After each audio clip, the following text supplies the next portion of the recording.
So good day, ma'am. We are the group 4 and our topic is all about subject and content.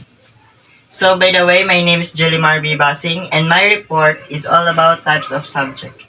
When we say types of subject, it refers to representational art, non-representational art, and abstract art. Representational art. This type of art have subject that refers to object or event occurring in the real world. When we say occurring in the real world, it focuses on the reality or real objects. It also termed figurative arts. When we say figurative arts, it focuses on figures. For example, Mona Lisa. Mona Lisa is one of the good example of representational art. So Mona Lisa is one of the most iconic and recognizable paintings all over the world. So we know that Mona Lisa is the famous, but there is some questions that we need to answer. Who is Mona Lisa and why Leonardo da Vinci painted her? So Mona Lisa was a real Florentine woman born and raised in Florence under the name of Lisa Girardini. So Mona Lisa is the name of the painting by Leonardo da Vinci and her name is Lisa del Giocondo. So del Giocondo was an Italian noblewoman and a member of the Girardini family of Florence and Tuscany. So her portrait commissioned by her husband and painted by Leonardo da Vinci during the Italian Renaissance.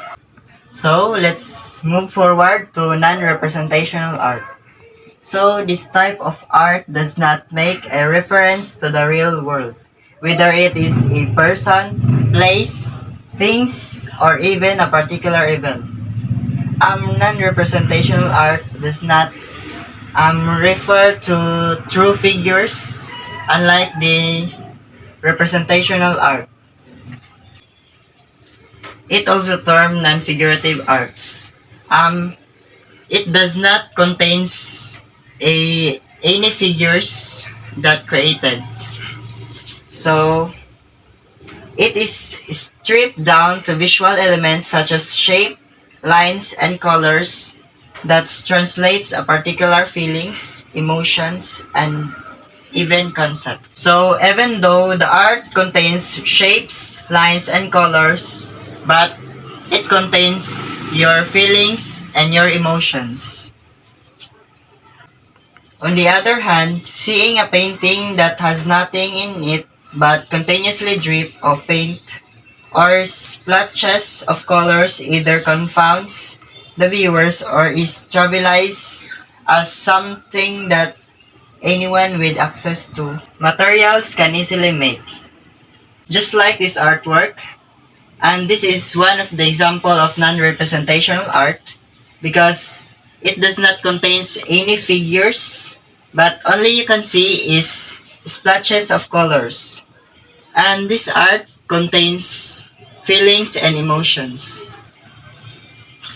So this is the artwork of Jackson Pollock, who is known for his action paintings, are often subjective to these remarks.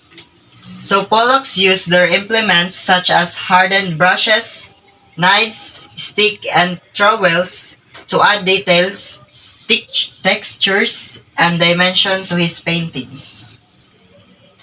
So that's all.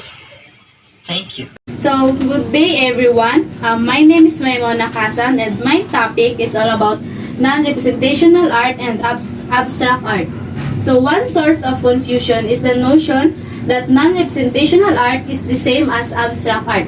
So, this is essential to discuss because it introduces the fact that representational art and non-representational art is not a clear cut. Rather, they exist in a spectrum. So, when we say non-representational art, it is an art that does not represent anything from the real world. And abstract art is an art style of does not attempt to represent an accurate depiction of a visual reality, but instead use shape, colors, forms, and gestural marks to achieve its effect. So, an abstract work of Pablo Picasso is a great example to illustrate this. Although he is more known for his paintings, he also dabbled works including sculpture, cut metal that is hung on a metal base. There is a palpable distortion of image. So abstract art, it is itself a departure from reality, but the extent of that departure determines whether it has reached the end of the spectrum, which is non-representationally a complete severance from the world. So the difference between non-representational art and representational art is that, so as what I've said, non-representational art is art that does not represent anything from the real world, while representational art that represents something recognizable from the real world. So, a proponent of non-representational art was Russian artist Vasily Kandinsky. Although his chosen art form was painting, he liked non-representational art to music, an art form that was also very keen to. He asserted that with sounds, musicians are able to evoke imagery in their listeners or audience. He alludes to the sounds and spiritual experience that music makes possible in his painting. So, he is a proponent of representational art. He chose painting as an art. He likes non-representational art, and he is a musician, can put image, build imagination to his listener or audience without the use of other object. He is an inspiration, though his works are painting. And that's all. Good day everyone. By the way, my name is ANGELYN FAMISARAN. My report is all about sources and kind of subject. In discussing the sources and kind of subject, it is important to note that these two are often related or connected to each other. So, a good starting point based from the module, it is the good starting point in making artwork is of course the nature. So artists throughout the history have explored different diverse ways of representing the nature through the plants, the animals, the qualities of bodies of water, the land masses, and even the changing of seasons. So there are let me introduce to you the artist who really loves expressing her artworks through the nature. So Vincent van Gogh was a Dutch post-impressionist painter and famous influential figures in the Western history. So in the decades, Vincent van Gogh was created 2,100 artworks. He used bold colors and dramatic, expressive brush strokes. According to him, nature in art is a solace of happiness. So, si Vincent van Gogh, mahilig siya mag-express sa iyang artworks through nature, kung saan makita siya mga palibot. Ihadyo na siyang mag-create niya, tapos tumunyag artwork, and then ang artwork ngayang mahimo, iyang i-display sa museum. So, next, let's proceed to the other artists with a considerable number of landscapes and seascapes. So, let's start with Claude Monet. Claude Monet, a French painter and founder of Impressionist painting. Si Claude Monet is one of the famous artwork is entitled Sunrise. So, yan ang i-create ang sunrise. Ang meaning sa sunrise is reflected from the magical power of and the beauty of France, which is mo ni siya ang province mismo ni Claude Monet. Mo ni yung gihimo nga painting, so makita naman maklaro na siguro sa picture nga na is ni siya kinang seascapes tapos naka landscape. Next is Camille Pissarro. He was a French impressionist and neo-impressionist painter. So the famous artwork of Camille Pissarro is the Boulevard Montmartre at night. So Camille Pissarro, his artwork is an oil canvas painting created by Camille Pissarro in 1897. This painting was found in the National Gallery in London. So kaniyang artwork, makita niya siya sa London, very famous siya. And next is Paul Cézanne, a French artist and one of the most influential painter of the late 19th century. So Paul Cézanne has his famous artwork is Mont Saint-Victoire. Mont Saint-Victoire is a landscape painting dating from 1886. The subject of the painting is the Mountain Saint-Victoire in the province of southern France. So si Paul Cézanne, ang ihapong gihimo nga painting kay related lang yapon sa iyang hometown. So dili sa Mountain Saint-Victoire si Paul Cézanne dito siya gianak, dito siya nagpuyo. Next is Joseph Mallard William Turner or GMW Turner. He was an English romantic painter and known for his expressive coloring and imaginative language. So, mo po ni siyang famous artwork ni Joseph Mallard William Turner ang entitled kay The Grand Canal. So, makita niya siya sa Italy. Next is Jan van Kessel. He was a Flemish painter active in numerous still lifes and small-scale, highly detailed studies and scientific illustration. So, si Jan van Kessel, ang famous po na painting kay insects and fruits. So, siya sa tanang nga painter, so si Jan van Kessel lang ang nag-paint nga murag still life siya or kinang makatotohanan kay ang mga ang iyang mga painting, ang iyang mga more on scientific studies siya ang iyang gina-paint, mga fruits, mga animals, so mga leaves. Nga si Jan van Kessel talented, tapos ang iyang style iharon ni siyang suon sa gikan ni siyang sa iyang grandfather niya, yung talent ikan po siyang grandfather mo nag-influence siya nga sa iyang mag-paint. Next is Fabian de la Rosa. She was a Filipino painter and known as the master genre in the Philippine art. So, si Fabian de la Rosa, siya po lang one of the famous Filipino painter during the Neoclassicism period. Yung famous painting kay Woman Working in the Rice Field.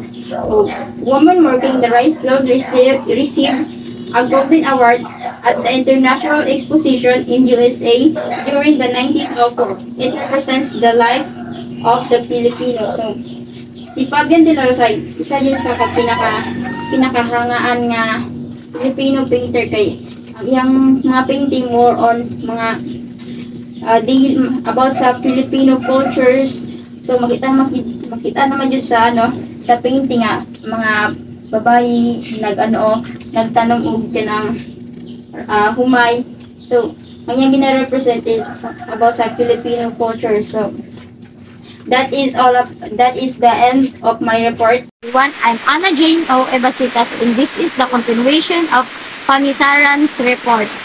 So, my topic is all about Greek and Roman mythology. Greek and Roman mythology were also ripe with references to heroic encounters of Achilles and Aeneas. Rhymings about man's folly like the vanity of Icarus, the wit and cunning of Odysseus, the beauty of Aphrodite, and the athleticism of Myron. From narrations and literatures, artists, on the other hand, gave faces to Greek and Roman deities or the gods and goddesses whose fates are seemingly as tragic as those of men. Some of the art forms they took on were wall paintings of frescoes and sculptural work such as busts, statuaries, and ceramics, and pottery, among others. So ang Greek and Roman mythology is a vast and fascinating group of legends about gods and goddesses, heroes and monsters, warriors and fools that were warriors and fools that were an important of everyday life in the ancient world. So si Achilles and Aeneas is mao ni sila ang mga hero sa Trojan War. So ipakita na ko ang picture ni Achilles. So mao ni si Achilles, ani siya si Achilles. Mao ni si Achilles isa ka hero sa Trojan War. So mao sad ni si Aeneas. Mao ni si Aeneas, pareha ni sila ni Achilles nga puro ni sila mga hero sa Trojan War. So si Aeneas is the son of the Trojan prince nga si Anchises. Anchises in the Greek goddess Aphrodite. So si Odysseus is a legendary Greek king of Ithaca and the hero of Homer's epic poem. So si Odysseus mo na siya ang ginatawag na hero of Homer's epic poem. Other integral aspect of human life is the distinct relationship with a higher controlling power. If the belief system of Greek and Romans was polytheism with a multitude of gods and goddesses. So ang polytheism is the belief in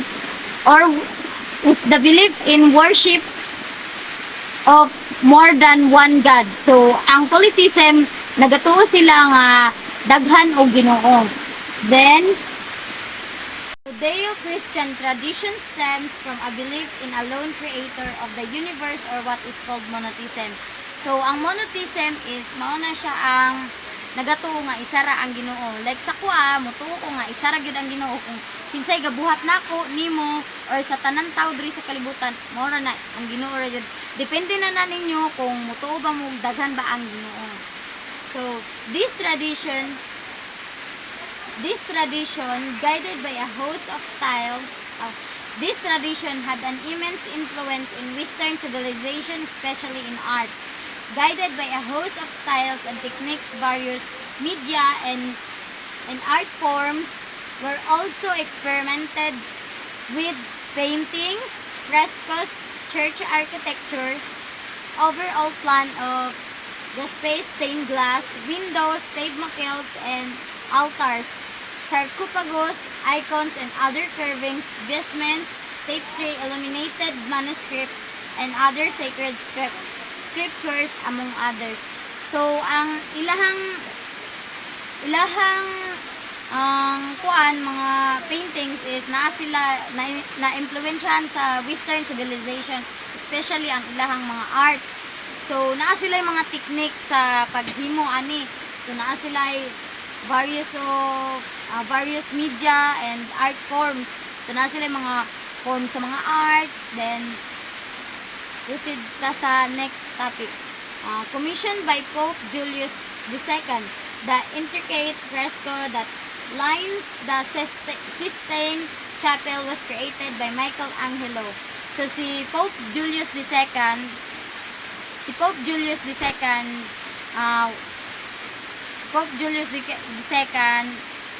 was head of the Catholic Church. So siya ang ginatawag nga murag kataas-taasan sa mga Katoliko sa simbahan. Then si Pope Julius II is gipanganak siya atong December 5, 1443.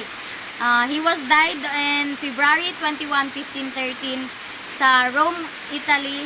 Og na siya isa ka anak. Ang ngalan sa iyang isa ka anak is si Phyllis Delia Rover. So mao ni si Pope Julius II. Mao ni si Pope Julius II. So na siya isa ka anak, babayi. isa lang kabukyang anak. So, next, si Michelangelo pod ang naghimo sa Sistine Chapel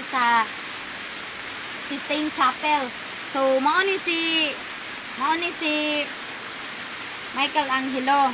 Siya ang gahimo sa Sistine Chapel. Siya ang ga-design, gahimo, ga-architect ana or unsa ba. Then si Michelangelo, ang iyahang full name jud is Michelangelo Lodovico Buonarroti Simoni. So si Michelangelo, he was an Italian sculptor, painter, architect, and poet of the High Renaissance. So siya ang pinakataas nga murag writer sa mga poet. He was born on March 6, 1475. Namatay si Michelangelo atong February 18, 1564 sa Rome, Italy, same kang Pope Julius II. Then naay upat ka anak si Michelangelo. Ang ngalan sa iyang anak is si Jovan, Gismundo, Leonardo o Buonarroti. So next, the immense detail and vast surface he had to cover had him working on it from 1508 to 1512. So nag-start na siya og trabaho sa pagpainting atong 1508 to 1512. Then next, unlike in Islam, for example, practicing Jews and Christians were allowed to depict their God and other important biblical figure, laying visual foundations including the faith. But perhaps the influence of this tradition is most intriguingly manifested in the architectural marvels that are spread out all over the world. So,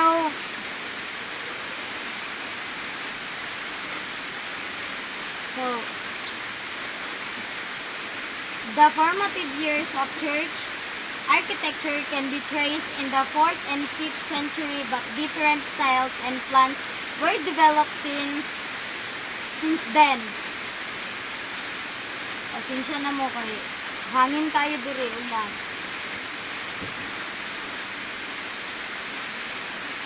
Since then, prevailing ideas and philosophies became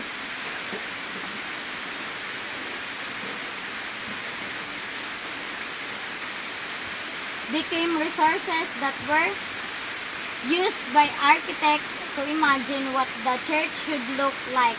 For instance, Gothic churches were characterized by three things: soaring height, ceilings, volume flying buttresses, and ribbed vaults, and light bright stained glass windows, airy and pleasant interiors. So Gothic style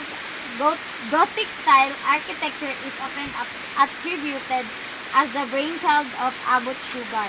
So si Abbot Sugar, mao ni si Abbot Sugar. Pakita na ko ang naong ni Abbot Sugar. So mao ni si Sugar, Abbot Sugar. Si Abbot Sugar is Gothic architecture and stained glass. He is considered as the father of Gothic. So si Abbot Sugar, ginatawag po siya og father of Gothic architectures.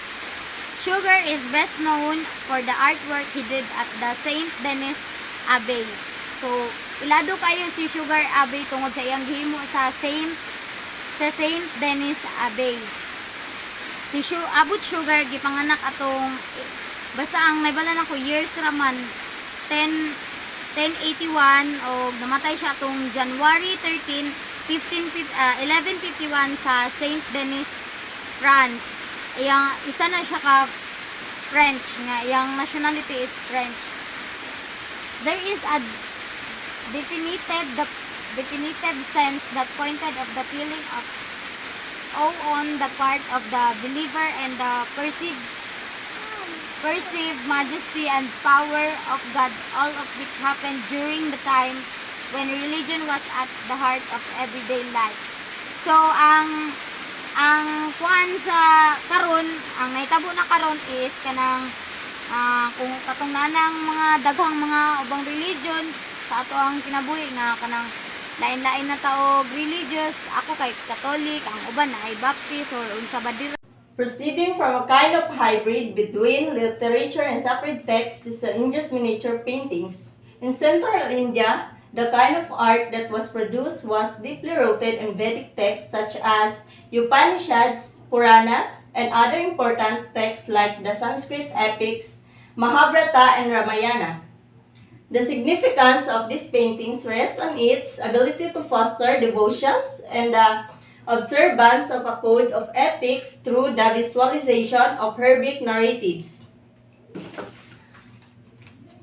The Upanishad are late Vedic Sanskrit texts that supplied a basis of later Hindu philosophy.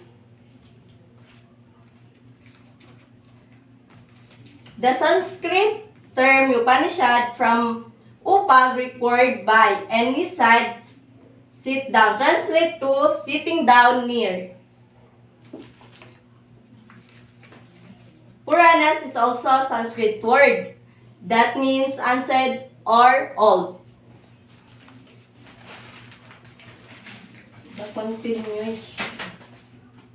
The story of Mahabharata appearing in its present from about 400 CE, the Mahabharata consists of a mass of mythological and didactic material arranged around a central heroic narrative that tells of the struggle for sovereignty between two groups of cousins, the Kauravas and the son of Dhritarashtra, the descendant of the Kuru, and the Pandavas, son of Pandu.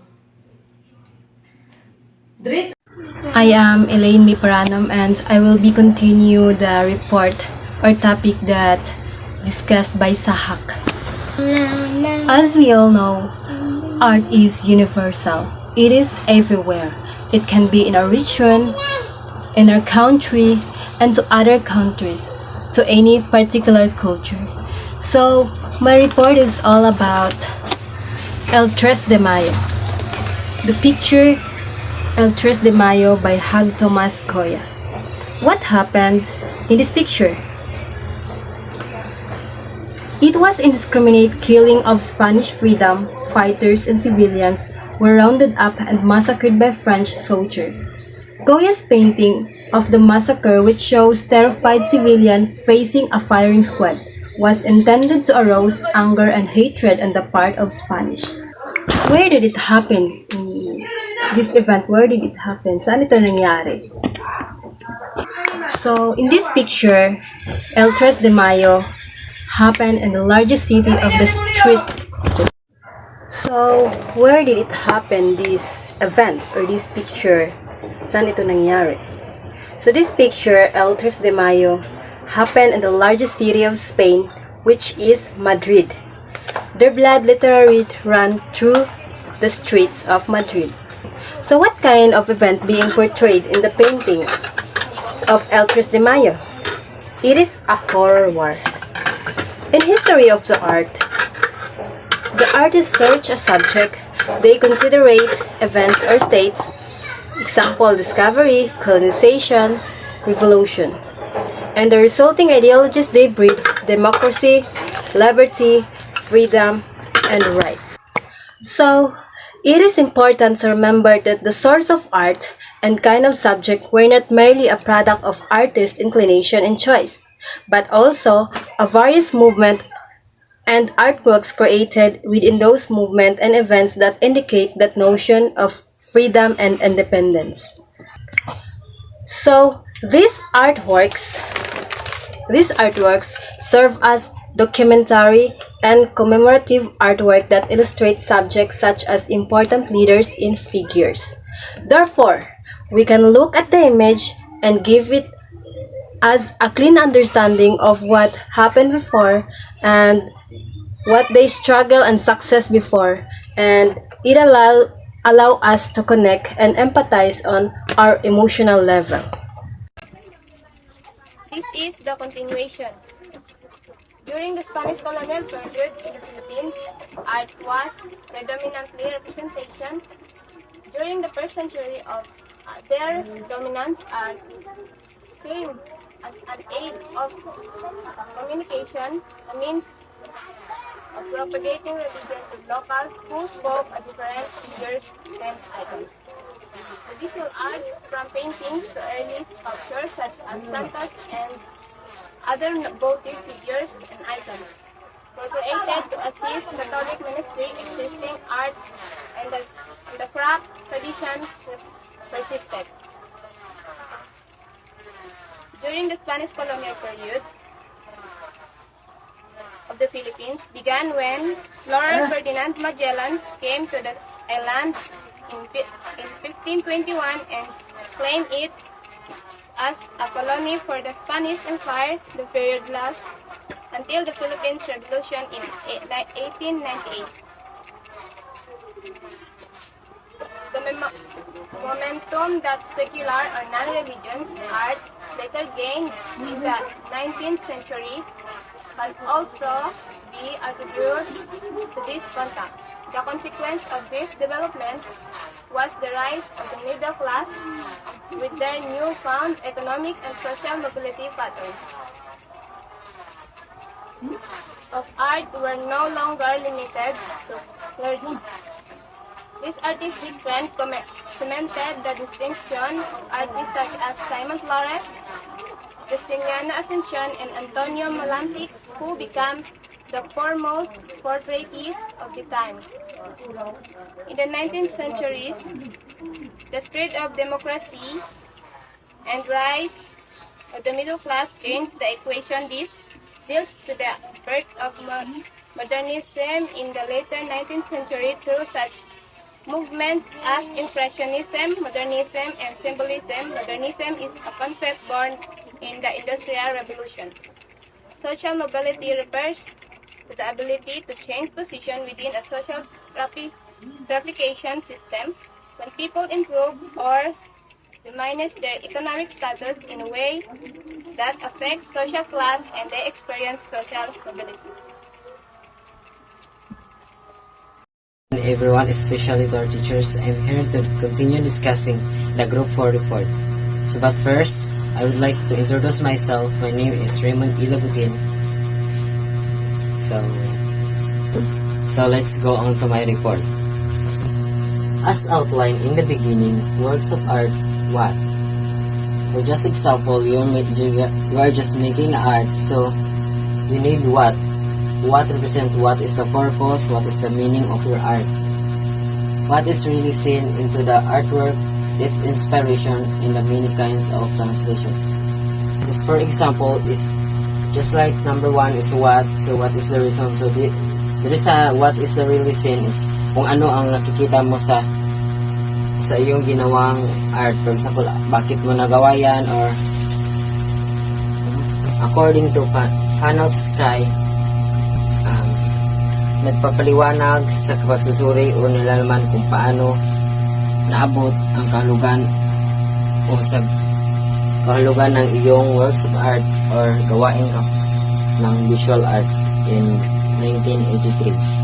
Pertains to the acknowledged interpretation of the artwork using motifs, signs, symbols, and other ciphers as basis of its meaning. So, in interpretation of your artwork, you have a guided or motifs, signs, symbols, the sign of your artwork, sign, symbols. This is the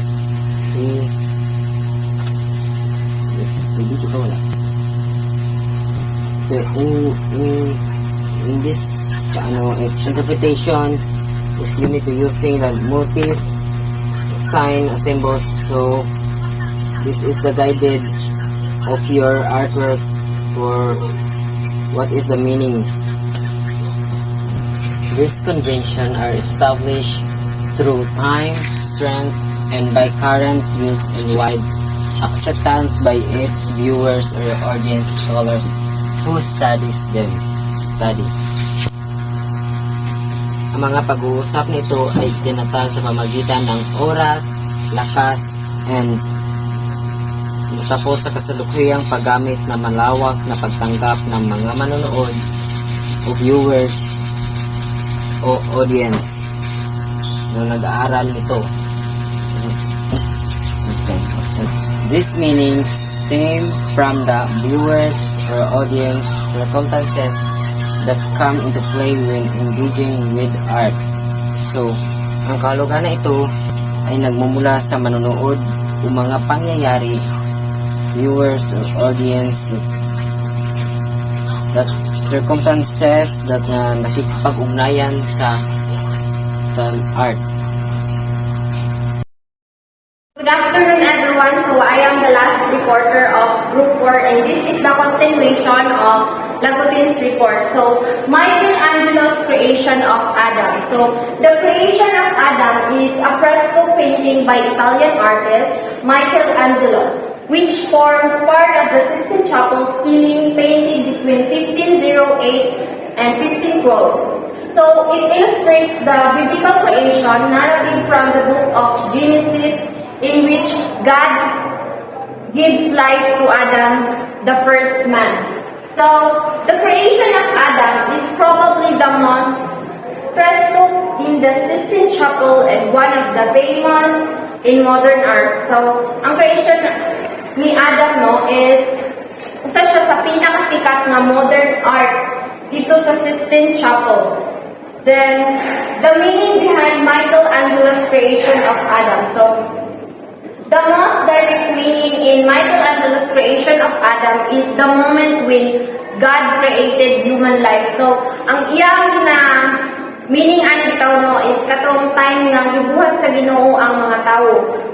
Gibuhat tagaan ta niya kinabuhi. Katong nga time iyang ginaano ani na meaning. So, when and where was the creation of Adam created? So, Michelangelo completed the creation of Adam between 1508 and 1512. It was painted on the ceiling of the Sistine Chapel in Apostolic Chapel in Vatican City. So, buhat niya ni atong 1508 and 1512. So, anak na year siguro na. Then, it was painted, dito niya di-paint sa ceiling, sa Sistine Chapel, sa Apostolic, dito sa Vatican City. Ito niya yung gibuhat. Then, what does the creation of Adam represent? So, Michelangelo was inspired by the Genesis phrase, God created man in His own image. So, na-inspire ka no, sa kanina phrase, God created man in His own image. Kaning sa Bisaya pa, gibuhat sa Ginoo ang lalaki through His face or gisuin niya yung nawo. Dito siya na-inspire ang naglakuan istorya. So, by drawing two similar bodies, na picture to guys, two similar bodies, both strong and robust. On the left side, the right side, is Adam lying on the ground that seems to be waking up. There is si Adam, then, while God on the right side comes from the sky circled by angels. So, ipalibutan siya angels. Mo niyang painting, guys, Michelangelo. So, what was the purpose of Michelangelo's art? So, according to Michelangelo, it was important to depict all-powerful giver of life as one distinctly intimate with man. So, according pa niya, Michelangelo, no, it is important na to depict, mailarawan dyan ang tanang mga very powerful. Kanang mga makapangyarihang powerful giver of life. Importante dyan nga mailarawan dyan ang mga naghimo sa kinabuhi or distinctly intimate. Sa ba ni intimate? Intimate with man.